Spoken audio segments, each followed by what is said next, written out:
তো কেমন আছেন সবাই? অনেক জায়গায় দেখবেন যে ছেলে মেয়ে বাড়িতে বড় হয়ে গেছে, মানে বিবাহর বয়স পেরিয়ে গেছে, বিবাহ হচ্ছে না। কারো কারো দেখবেন যে 40 বছর বয়স হয়ে যায়, তারপরেও কিন্তু বিবাহ হয় না। তো আজকের ভিডিওতে আমি আপনাদেরকে এই বিবাহ বন্ধ বিবাহ কাটান করার জন্য কিছু দিব না, শত্রুর ছেলে মেয়েদের বিবাহ বন্ধ করে রাখার জন্য একটি বিদ্যা দেব।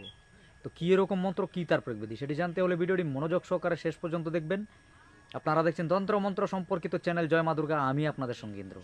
এমনই সব ভিডিও পেতে আমাদের চ্যানেলটিকে সাবস্ক্রাইব করুন, পাশে থাকা বেল আইকনে ক্লিক করুন। তো চলুন শুরু করা যাক।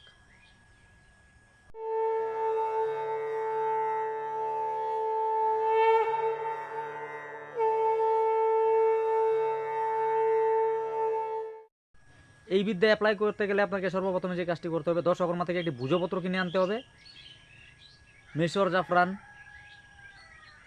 কিনে নিয়ে আসবেন, গোলাপ জল কিনে নিয়ে আসবেন, একটি বাঁশ কঞ্চে ছিলে একটি কলমের মতো তৈরি করবেন। ওই গোলাপ জল দ্বারা মিশর জাফরান গুলে ভূজপত্রের উপর ওই মন্ত্রটি, যে মন্ত্রটি আমি দিব সেই মন্ত্রটি লিখবেন।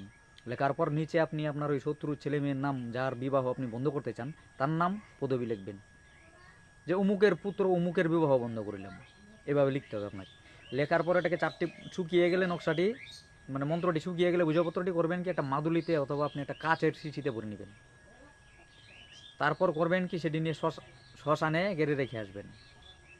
আপনার ওই ছেলে মেয়ের বিবাহ মানে কোনো সেরকম গুণিনতান্ত্রিক ছাড়া যদি কাটান না করা হয় 12 বছর কিন্তু তার বিবাহ হবে না।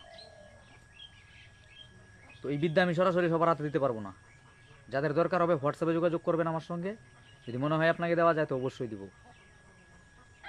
সম্পূর্ণ বিধি দিলাম না বলে ভিডিওটিতে লাইক করতে বলবো না, তবু যদি ভিডিওটি আপনার ভালো লাগে লাইক করতে পারেন, কমেন্টে আপনার মতামত জানাতে পারেন, এই তথ্য আপনার আশেপাশে জানানোর জন্য তা শেয়ার করতে পারেন। দেখা হচ্ছে আগামী পর্বে, ততক্ষণের জন্য ভালো থাকবেন। ধন্যবাদ।